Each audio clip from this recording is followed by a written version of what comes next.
the point. ನಮಸ್ಕಾರ, ನಿಮ್ಮ ಜೊತೆ ಇದೆ ನೆಟ್ವರ್ಕ್ 18. ನೀವು ನೋಡ್ತಿದ್ದೀರಾ ನ್ಯೂಸ್ 18. ನಾನು ನಿಖಿಲ್ ಜೋಶಿ. ಎಲ್ಲ ವೃತ್ತಿಯಲ್ಲೂ ನಿವೃತ್ತಿ ಅನ್ನೋದು ಒಂದು ಸಹಜ ಪ್ರಕ್ರಿಯೆ. ಆದರೆ ರಾಜಕಾರಣದಲ್ಲಿ ಅದು ಅಷ್ಟೊಂದು ಸಹಜನಾ? Age is just a number ಅಂದವರು ಇವತ್ತು ಸಂಪೂರ್ಣವಾಗಿ ಸಕ್ರಿಯ ರಾಜಕಾರಣದಿಂದ ನಾನು ನಿವೃತ್ತಿಯನ್ನು ಹೊಂದ್ತೀನಿ ಅನ್ನೋ ಒಂದು ಘೋಷಣೆ ಮಾಡಿದಾಗ ಆ ನಿವೃತ್ತಿ ಯಾವ ಪ್ರಮಾಣದಲ್ಲಿರುತ್ತೆ ಅನ್ನೋ ಪ್ರಶ್ನೆ ನಮ್ಮಲ್ಲಿ ಮೂಡೋದು ಬೇಡವಾ?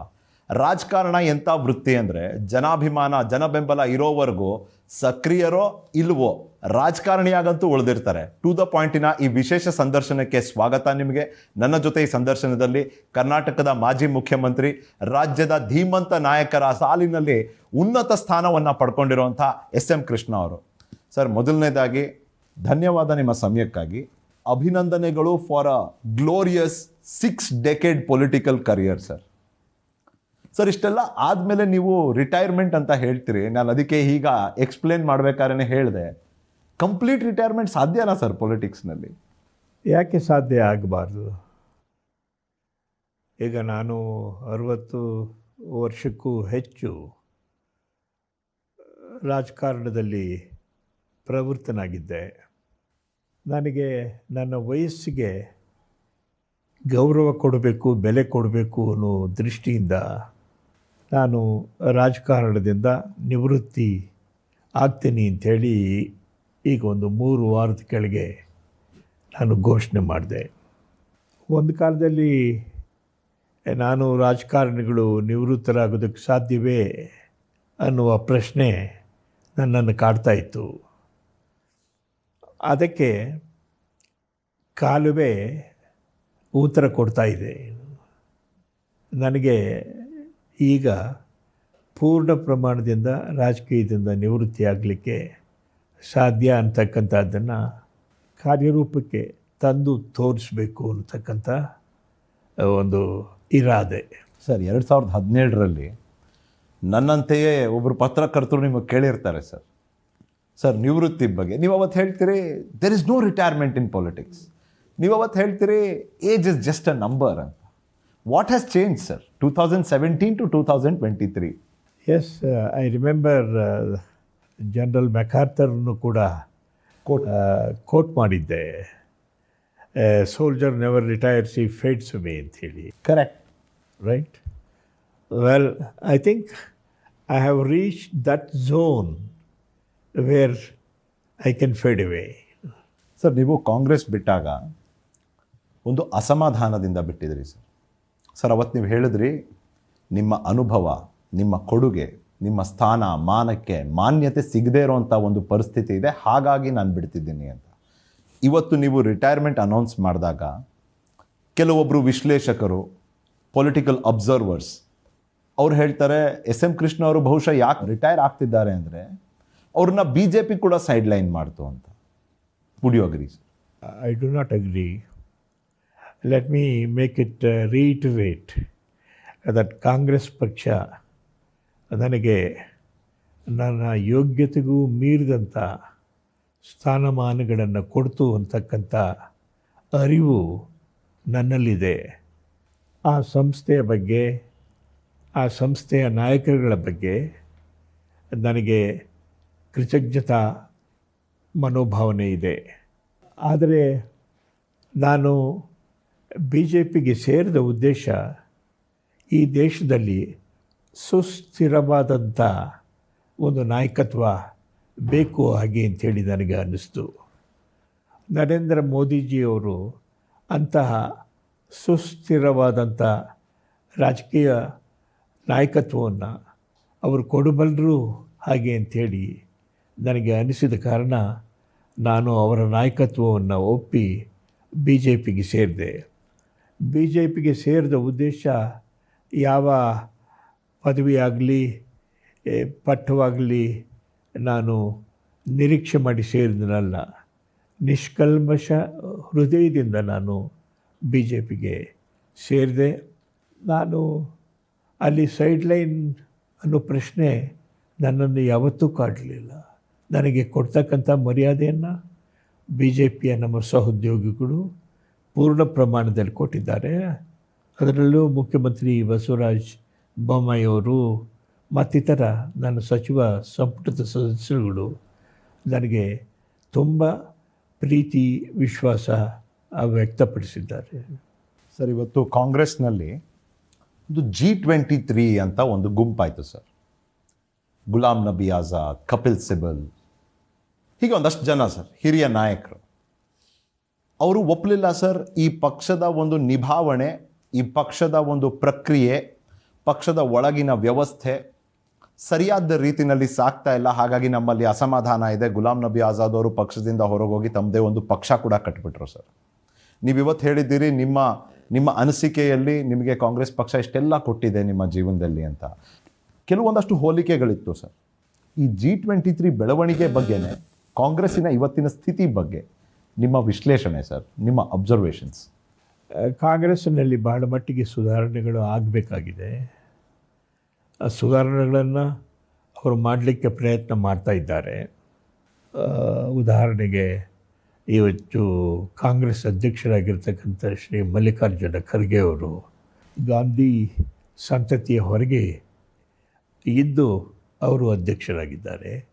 ಆದ್ದರಿಂದ ಸುಧಾರಣೆಯ ದಿಕ್ಕಿನಲ್ಲಿ ಕಾಂಗ್ರೆಸ್ ತನ್ನ ದೃಷ್ಟಿಯನ್ನು ಬೀರ್ತಾ ಇದೆ ಹಾಗೆ ಅಂಥೇಳಿ ನನ್ನ ಅನಿಸಿಕೆ. ರಾಷ್ಟ್ರೀಯ ನಾಯಕತ್ವ ಒಂದು ಪಕ್ಷಕ್ಕೆ, ಒಂದು ರಾಷ್ಟ್ರೀಯ ಪಕ್ಷಕ್ಕೆ ರಾಷ್ಟ್ರ ಮಟ್ಟದಲ್ಲಿನ ನಾಯಕತ್ವ, ಅದರ ವರ್ಚಸ್ಸು, ಪ್ರಭಾವ ಸರ್, ಅದರ ರಾಜ್ಯ ಘಟಕಗಳ ಮೇಲೆ ಯಾವ ರೀತಿ ಬೀರುತ್ತೆ ಅಂತೀರಿ ಅಥವಾ ಬೀರಲ್ಲ ಅಂತೀರಿ? ಬಹಳ ಮಟ್ಟಿಗೆ ಬೀರ್ತದೆ. ಒಂದು ರಾಜಕೀಯ ಪಕ್ಷ ತನ್ನ ಅಳಿವು ಉಳಿವು, ತನ್ನ ಉಚ್ಛ್ರಾಯ ಸ್ಥಿತಿಗೆ ಆ ಪಕ್ಷದ ನಾಯಕರುಗಳು ಬಹಳ ಮಟ್ಟಿಗೆ ಕಾರಣರಾಗ್ತಾರೆ. ಆ ದಿಶೆಯಲ್ಲಿ ಎಲ್ಲ ರಾಜಕೀಯ ಪಕ್ಷಗಳು ಕೂಡ ತಮ್ಮಲ್ಲಿ ಇರ್ತಕ್ಕಂಥ ಟ್ಯಾಲೆಂಟ್ಸ್ ಏನಿದೆ ಅದನ್ನು ಸದುಪಯೋಗ ಪಡಿಸ್ಕೊಳ್ಳಲಿಕ್ಕೆ ಪ್ರಯತ್ನ ಮಾಡ್ತಾರೆ. ಸರ್, ನಿಮ್ಮ ರಾಜಕೀಯ ಕರಿಯರ್ನಲ್ಲಿ ಸರ್ ಇವತ್ತಿನ ದಿನ having a god father in politics is very common sir, ಭಾಳ ಸಾಮಾನ್ಯ ವಿಷಯ. ನಿಮ್ಮ ಜೀವನದಲ್ಲಿ ನೀವು ಯಾರನ್ನಾದರೂ ಗಾಡ್ ಫಾದರ್ ಅಂತ ಆ ಸ್ಥಾನದಲ್ಲಿ ರೀಕಾಲ್ ಮಾಡಲಿಕ್ಕೆ ಸಾಧ್ಯನಾ? ಕನ್ನಡ ನಾಡಿನ ಜನಗಳೇ ನನ್ನ ಗಾಡ್ ಫಾದರ್. ಏನೆಲ್ಲ ಆಗಿದ್ದೀನಿ ಅದಕ್ಕೆ ಮೂಲಭೂತ ಕಾರಣ ಕನ್ನಡದ ಜನತೆ ನನ್ನ ಬಗ್ಗೆ ತೋರಿದಂಥ ಅಪಾರವಾದಂಥ ಅಭಿಮಾನ, ಅಪಾರವಾದಂಥ ನಂಬಿಕೆ, ಅವುಗಳ ಕಾರಣದಿಂದಾಗಿ ನಾನು ಇಂದು ಏನಾಗಿದ್ದೀನೋ ಆಗಲಿಕ್ಕೆ ಪ್ರಯತ್ನ ಪಟ್ಟಿದ್ದೇನೆ. ರಾಜಕೀಯ ನಾಯಕರ ಬಗ್ಗೆ ಒಂದಷ್ಟು ಪುಸ್ತಕಗಳು ಬಂದಿದೆ ಸರ್. ಅದರಲ್ಲಿ ದೇವರಾಜ್ ಅರಸ್ ಅವರ ಬಗ್ಗೆ ಕೂಡ ಪುಸ್ತಕಗಳು ಬಂದಿದೆ. ದೇವರಾಜ್ ಅರಸ್ ಅವರ ಪಾತ್ರ ಸರ್ ನಿಮ್ಮ ಪೊಲಿಟಿಕಲ್ ಲೈಫ್ ಮತ್ತು ಪೊಲಿಟಿಕಲ್ ಕರಿಯರ್ ಮೇಲೆ ಯಾವ ರೀತಿಯ ಪ್ರಭಾವ ಬೀರಿತ್ತು ಅಂತ ಇವತ್ತಿಗೆ ನೀವು ಹೇಳ್ತೀರಿ? ದೇವರಾಜ್ ಅರಸರವರು ಬಹಳ ದೊಡ್ಡ ಪ್ರಭಾವವನ್ನು ನನ್ನ ಮೇಲೆ ಬೀರಿದರು. ನಾವಿಬ್ಬರು ಸಮಕಾಲೀನ ರಾಜಕಾರಣಿಗಳು. ದೇವರಾಜ್ ಅರಸರವರು ಪ್ರಜಾಪ್ರತಿನಿಧಿ ಸಭೆ ಸದಸ್ಯರಾಗಿದ್ದಾಗ ನನ್ನ ತಂದೆಯವರು ಪ್ರಜಾಪ್ರತಿನಿಧಿ ಸಭೆಯ ಸದಸ್ಯರಾಗಿದ್ದರು. ಆ ಕಾರಣ ನನ್ನ ಮತ್ತು ದೇವರಾಜ್ ಅರಸರವರಲ್ಲಿ ಸುಮಧುರವಾದಂಥ ಬಾಂಧವ್ಯ ವ್ಯಕ್ತವಾಗಿತ್ತು. ಅವರು ಮುಖ್ಯಮಂತ್ರಿಗಳಾದಾಗ ಅವರು ನನಗೆ ಸೂಚನೆ ಮಾಡಿದ್ರು, ನೀನು ಕರ್ನಾಟಕಕ್ಕೆ ವಾಪಸ್ ಬರಬೇಕು, ನನ್ನ ಜೊತೆಗಿರಬೇಕು ಹಾಗೆ ಅಂಥೇಳಿ ಅವರು ಸೂಚನೆ ಮಾಡಿದಾಗ ನಾನು ಇಂದಿರಾ ಗಾಂಧಿಯವರು ಒಪ್ಪಿದರೆ ನಾನು ಖಂಡಿತ ಬರ್ತೀನಿ ಅಂತ ಹೇಳಿದೆ. ಇಂದಿರಾ ಗಾಂಧಿಯವರು ತಮ್ಮ ಸಮ್ಮತಿಯನ್ನು ಕೊಟ್ಟರು. ನಾನು ದೇವರಾಜ ಅರಸರವರ ಜೊತೆಯಲ್ಲಿ ಬಹಳ ನಿಕಟವಾಗಿ 5 ವರ್ಷಗಳ ಕಾಲ ಕೆಲಸ ಮಾಡಿದೆ. Congratulations on the Padma award. Sir, ಆ ಪ್ರಶಸ್ತಿ ಬಂದಾಗಲೂ ಕೂಡ ಜನ ಈ ಒಂದು ಗುರುತನ್ನು, ಈ ಒಂದು ಸಮ್ಮಾನವನ್ನು ಜಾತಿ, ಚುನಾವಣೆ, ಮತ ಅಂತ ಬೇರೆ ಬೇರೆ ಆಯಾಮಗಳಲ್ಲಿ ಜೋಡಣೆ ಮಾಡಿಬಿಡ್ತಾರೆ. ಅದ್ರ ಬಗ್ಗೆ ಏನು ಹೇಳ್ತೀರಿ? ನರೇಂದ್ರ ಮೋದಿಜಿಯವರನ್ನು, ಅಮಿತ್ ಶಾಜಿಯವರನ್ನು ಬಹಳ ಮಟ್ಟಿಗೆ ವಂದಿಸ್ತೇನೆ. ನಾನು ರಿಟೈರ್ಮೆಂಟ್ ಘೋಷಣೆ ಮಾಡಿದ ಮೇಲೆ ನನಗೆ ಪದ್ಮವಿಭೂಷಣ ಪ್ರಶಸ್ತಿಯ ಘೋಷಣೆ ಆಯಿತು. ಆದ್ದರಿಂದ ಒಂದಕ್ಕೆ ಒಂದು ಸಂಬಂಧ ನಾನು ಕಲ್ಪಿಸ್ಕೊಡ್ತಾ ಇದ್ದೀನಿ. ನಾನು ರಿಟೈರ್ ಆದೆ, ಆನಂತರ ನನಗೆ ಈ ಒಂದು ಪ್ರಶಸ್ತಿ ಸಿಕ್ತು ಹಾಗೆ ಅಂಥೇಳಿ. ಅವೆರಡಕ್ಕೂ ಕೂಡ ಸಂಬಂಧ ಇದೆ ಅಂಥೇಳಿ. ಸರ್, ಸಂಬಂಧ ಅನ್ನೋ ವಿಷಯ ನೀವು ಮಾತಾಡಿದ್ದೀರಿ. ನಿಮ್ಮ ಮೊಮ್ಮಗನ ಮಾವ is a CM aspirant in today's Karnataka's political scenario sir. DK Shivakumar ಅವ್ರ ಬಗ್ಗೆ ನಾನು ಮಾತನಾಡ್ತಿದ್ದೀನಿ.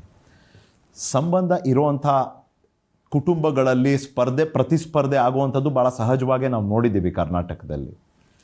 ಕಾಂಗ್ರೆಸ್ ಮತ್ತು BJP ಮಕ್ಕಳು ಮದುವೆ ಆಗಿರ್ತಾರೆ, but they contest in their own respective parties. ಈ ಒಂದು ಪರಿಸ್ಥಿತಿನೂ ನಿಮಗೆ ಒಂದು ಚಾಲೆಂಜ್ ಆಗಿ ಕಂಡು ಬಂತ sir? I understand your age, I understand the limitations, but at the same time sir, ಈ ಒಂದು ಸಂಬಂಧದ ಚಾಲೆಂಜ್ ಮತ್ತು ಲಿಮಿಟೇಷನ್. ಇಲ್ಲ, ನಾನು ಸಂಬಂಧ ಮತ್ತು ರಾಜಕೀಯ ಇವೆರಡು ಡಿಫ್ರೆಂಟ್ ಕಂಪಾರ್ಟ್ಮೆಂಟ್ಸ್ ಇದು. ಆದ್ದರಿಂದ ನನಗೆ ಏನು ಕಷ್ಟ ಆಗ್ತಾ ಇಲ್ಲ. ಈ ಸಂಬಂಧವನ್ನು ಹೇಗೆ ಮುನ್ನಡೆಸಬೇಕು ಅಂತಕ್ಕಂಥದ್ದು ಒಂದು ವ್ಯಕ್ತಿಗತವಾದಂಥ ಪ್ರಕ್ರಿಯೆ.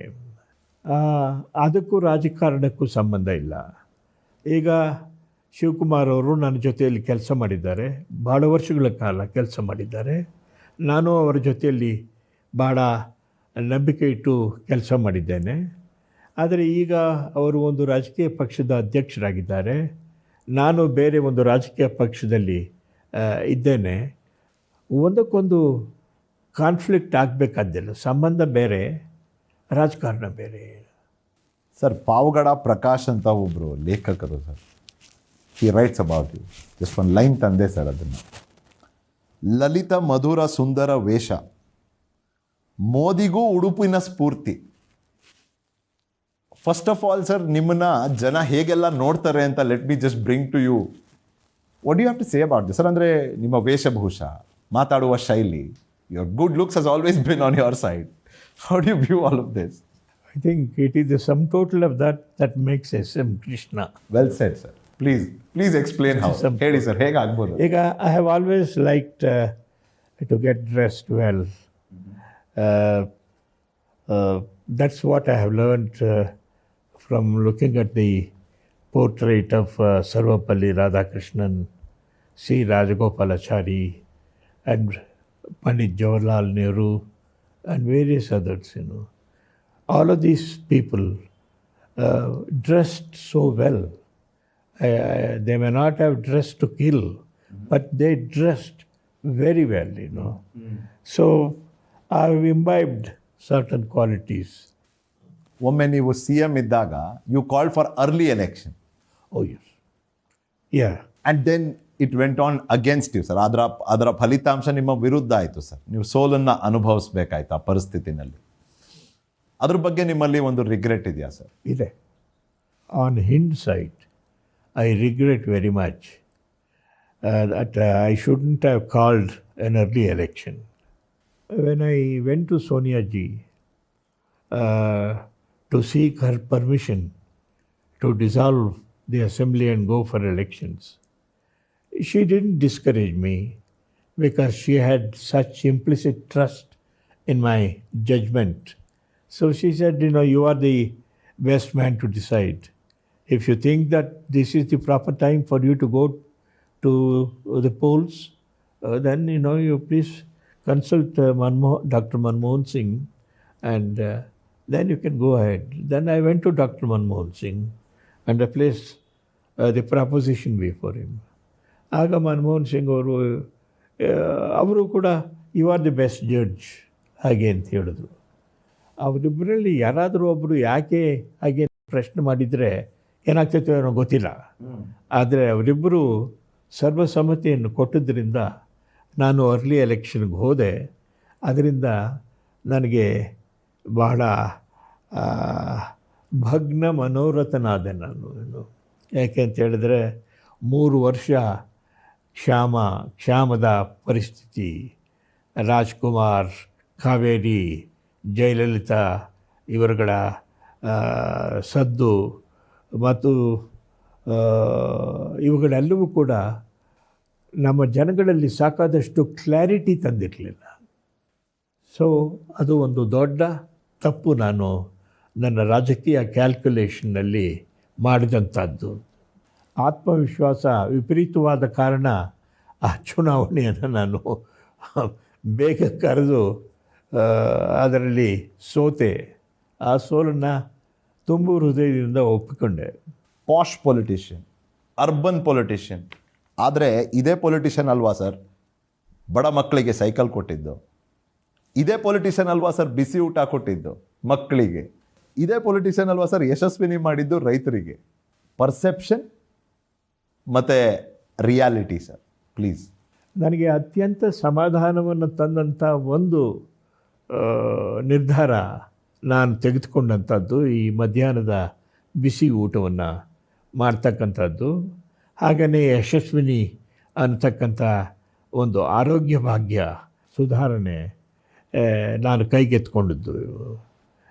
ಇವು ನನಗೆ ಪೂರ್ಣ ಪ್ರಮಾಣದಲ್ಲಿ ಸಮಾಧಾನವನ್ನು, ತೃಪ್ತಿಯನ್ನು ತಂದುಕೊಟ್ಟಂಥ ಈ 2 ಯೋಜನೆಗಳು. ಸರ್, ತೃಪ್ತಿ ಅನ್ನೋದು ರಾಜಕಾರಣದಲ್ಲಿ ಹೇಗೆ ಸರ್ ಡಿಫೈನ್ ಮಾಡೋದು? ಸರ್, ನಾನು ಅಂದ್ಕೊಂಡಿದ್ದನ್ನು ನಾನು ಮಾಡಿದೆ, ಅದು ತೃಪ್ತಿನ? ಜನ ಕೇಳಿದ್ದನ್ನು ನಾನು ಮಾಡಿದೆ, ಅದು ತೃಪ್ತಿನ? ಅಥವಾ ಸಮಾಜದ ಹಿತ, ಜನರ ಹಿತದೃಷ್ಟಿಯಿಂದ ಅವ್ರಿಗೆ ಇವತ್ತದು ಒಪ್ಪಿಗೆ ಇದೆಯೋ ಇಲ್ವೋ, ಬಟ್ ನಾನು ಇವತ್ತು ಮಾಡ್ತಿದ್ದೀನಿ ಅದನ್ನು, ಅದು ಯಾವತ್ತೋ ಒಳ್ಳೆಯದಾಗುತ್ತೆ, ಅದು ತೃಪ್ತಿನ? ಜನಸಾಮಾನ್ಯರು ಒಪ್ಪದೇ ಇದ್ರೂ ಕೂಡ ಇದು ಜನಹಿತ ಅಂತಕ್ಕಂಥದ್ದು ಕಂಡು ಬಂದರೆ ಅದನ್ನು ಮಾಡ್ತಕ್ಕಂಥದ್ದೇ ತೃಪ್ತಿ. ಸರ್, ಇವತ್ತಿನ ರಾಜಕಾರಣದ ಬಗ್ಗೆ ಏನು ಹೇಳ್ತೀರಾ ಸರ್? ನಾನು ಅದಾದಮೇಲೆ ಇನ್ನೊಂದು ಸ್ವಲ್ಪ ಇನ್ ಡೀಟೇಲ್ ಕೇಳ್ತೀನಿ. ಇನ್ ಜನರಲ್ ಸರ್, ಇವತ್ತಿನ ರಾಜಕಾರಣ, ಕರ್ನಾಟಕ ರಾಷ್ಟ್ರ, ಒಂದೊಂದು ಕಾಲಘಟ್ಟದಲ್ಲಿ ರಾಜಕಾರಣ ಭಾಳ ಡಿಫ್ರೆಂಟ್ ಆಗಿರ್ತದೆ. ಉದಾಹರಣೆಗೆ ಸೋನಿಯಾ ಗಾಂಧಿ, ಡಾಕ್ಟರ್ ಮನಮೋಹನ್ ಸಿಂಗ್ ಅವರ ಕಾಲದ ರಾಜಕಾರಣವೇ ಬೇರೆ, ನರೇಂದ್ರ ಮೋದಿಜಿ ಮತ್ತು ಅಮಿತ್ ಶಾಜಿ ಅವರ ರಾಜಕಾರಣವೇ ಬೇರೆ. ಒಂದೊಂದು ಕಾಲಘಟ್ಟದಲ್ಲಿ ಒಂದೊಂದು ರೀತಿಯ ರಾಜಕಾರಣ ಪ್ರವರ್ಧಮಾನಕ್ಕೆ ಬರ್ತದೆ. ಪ್ರತಿಯೊಬ್ಬರಿಗೂ ಆ ಪ್ರತಿಯೊಂದು ಘಟ್ಟದಲ್ಲಿಯೂ ಕೂಡ ಒಳ್ಳೆಯ ಕೆಲಸಗಳು ನಡೀತವೆ. ಇವತ್ತು ರಾಜಕಾರಣದಲ್ಲಿ ಬಳಸುವಂಥ ಭಾಷೆ ಸರ್, ಯಾಕಂದರೆ ಸಾಕಷ್ಟು ಬಾರಿ ನಿಮ್ಮ ರಾಜಕೀಯ ವಿರೋಧಿಗಳು ಕೂಡ, ನಿಮ್ಮ ಪ್ರತಿಸ್ಪರ್ಧಿಗಳು ಕೂಡ ಹೇಳ್ತಾರೆ, ನಿಮ್ಮ ಭಾಷಣದಲ್ಲಿ ಅವಾಚ್ಯ ಶಬ್ದಗಳ ಬಳಕೆ ಇರೋದಿಲ್ಲ, ನಿಂದನೆಯ ಒಂದು ಭಾವನೆ ಇರೋದಿಲ್ಲ, ಒಬ್ಬ ವ್ಯಕ್ತಿಗೆ ನೋವುಂಟು ಮಾಡುವಂಥದ್ದು ಅಥವಾ ವ್ಯಕ್ತಿಗತ ಮಟ್ಟದಲ್ಲಿ ಅವ್ರನ್ನ ಟೀಕಿಸುವಂಥ ಅಂಶಗಳು ನಿಮ್ಮ ಭಾಷಣದಲ್ಲಿ ಇರೋದಿಲ್ಲ. ಬಟ್ ಬದಲಾಗ್ತಿರುವಂಥ ರಾಜಕಾರಣ ಪ್ರತಿ ಘಟ್ಟದಲ್ಲೂ ಅಂತ ನೀವು ಹೇಳ್ತಿದ್ದೀರಿ. But there is something called acceptable and then there is the unacceptable. Please. ಭಾಳ ಸುಧಾರಣೆಗಳಾಗಬೇಕಾಗಿದೆ. ತೀವ್ರ ವ್ಯಕ್ತಿಗತವಾದಂಥ ರಾಜಕೀಯ ನಿಲುವುಗಳು ಇವು ಪ್ರಜಾಪ್ರಭುತ್ವಕ್ಕೆ ಶೋಭೆಯನ್ನು ತರುವುದಿಲ್ಲ ಹಾಗೆ ಅಂಥೇಳಿ ನನ್ನ ಸ್ಪಷ್ಟವಾದಂಥ ಅಭಿಪ್ರಾಯ.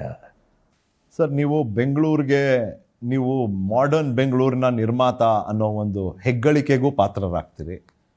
ಫಸ್ಟ್ ಫ್ಲೈಓವರ್ ಬಂದಿದ್ದು ನಿಮ್ಮ ಅವಧಿಯಲ್ಲಿ. IT-BT ಈ ಒಂದು ಹಂತಕ್ಕೆ ಬೆಳೆದು ನಿಲ್ಲುತ್ತೆ ಅಂದರೆ ಅದರಲ್ಲಿ SM ಕೃಷ್ಣ ಅವರ ಪಾತ್ರ ಇವತ್ತಲ್ಲ ಸರ್, ದಶಕಗಳಿಂದ ಹೇಳ್ತಾನೆ ಬಂದಿದ್ದಾರೆ ಜನ. You played a stellar role in it. ಆದರೆ ಇವತ್ತಿನ ಬೆಂಗಳೂರಿಗೆ ಮತ್ತು ನೀವು ಕನಸಲ್ಲಿ ಕಟ್ಟಿದಂಥ ಬೆಂಗಳೂರಿಗೆ ಹೋಲಿಕೆ ಇದೆಯಾ? ಅದು ಸರಿಯಾದ ದಾರಿನಲ್ಲಿ ಸಾಗ್ತಾ ಇದೆಯಾ? 1999ನೇ ಇಸ್ವಿನಲ್ಲಿ ಎಲ್ಲ ಕೈಗಾರಿಕೆಗಳು ಹೈದರಾಬಾದ್ಗೆ ಹೋಗೋದಕ್ಕೆ ಸಜ್ಜಾಗಿ ನಿಂತಿದ್ದವು. ಆಗ ನಾನು ಅಜೀಂ ಪ್ರೇಮ್ಜಿಯವರನ್ನು, ನಾರಾಯಣ ಮೂರ್ತಿಯವರನ್ನು, ನಂದನ್ ನೀಲ್ಕೇನಿಯವರನ್ನು ಭೇಟಿ ಮಾಡಿ ನೀವು ಕರ್ನಾಟಕದಲ್ಲೇ ಉಳಿಬೇಕು ಅಂತಕ್ಕಂಥ ಮನವಿಯನ್ನು ಮಾಡಿದೆ. ಮತ್ತು ಅದಕ್ಕೆ ಬೇಕಾದಂಥ ಎಲ್ಲ ಸನ್ನಿವೇಶಗಳನ್ನು ಕೂಡ, ವಾತಾವರಣವನ್ನು ಕೂಡ ರಾಜ್ಯ ಸರ್ಕಾರ ಕಲ್ಪಿಸಿಕೊಡ್ತದೆ ಹಾಗೆ ಅಂಥೇಳಿ ಅವರಲ್ಲಿ ಹೇಳಿದಾಗ ಅವರುಗಳೆಲ್ಲರೂ ದೊಡ್ಡ ಮನಸ್ಸು ಮಾಡಿ ಇಲ್ಲೇ ಉಳಿದ್ರು. ಆ ಕಾರಣದಿಂದಾಗಿ ಇವತ್ತು ಬೆಂಗಳೂರು ಸಿಲಿಕಾನ್ ಸಿಟಿ ಆಯಿತು, ನಮ್ಮ ದೇಶದ ಸಿಲಿಕಾನ್ ಸಿಟಿ ಆಯಿತು. ಒಂದು ಗ್ಲೋಬಲ್ ಸಿಟಿಯಾಗಿಯೂ ಹೊರಗೆ ಹೋಗ್ತು ಸರ್. ಅದು ಗ್ಲೋಬಲ್ ಸಿಟಿನೂ ಆಗೋಯ್ತು. ನನಗೆ ಡಾಕ್ಟರ್ ಮನಮೋಹನ್ ಸಿಂಗ್ ಅವರು ಹೇಳಿದ್ರು, ನಾನು ಗವರ್ನರ್ ಆಗಿದ್ದಾಗ ಮಹಾರಾಷ್ಟ್ರದಲ್ಲಿ, mister Krishna, people from outside started looking at India through the prism of Bangalore ಹಾಗೆ ಅಂಥೇಳಿ. I thought coming from Dr. Manmohan Singh, this was a great tribute and I value that, Sir, Mandya to India and then beyond India sir. ಅದಕ್ಕೆ ಇನ್ನೂ ನಮ್ಮ ಗ್ರಾಮ್ಯ ಭಾಷೆಯಲ್ಲಿ ಹೇಳ್ತಾರೆ Somanahalli to South Block. Well said sir. Somanahalli to South South Block. S M Krishna ಅವರೇ, ನಿಮ್ಮ ಜೊತೆ ಮಾತು ಮುಂದುವರಿಸ್ತೀನಿ ಒಂದು ಚಿಕ್ಕ ಬ್ರೇಕ್ ನಂತರ.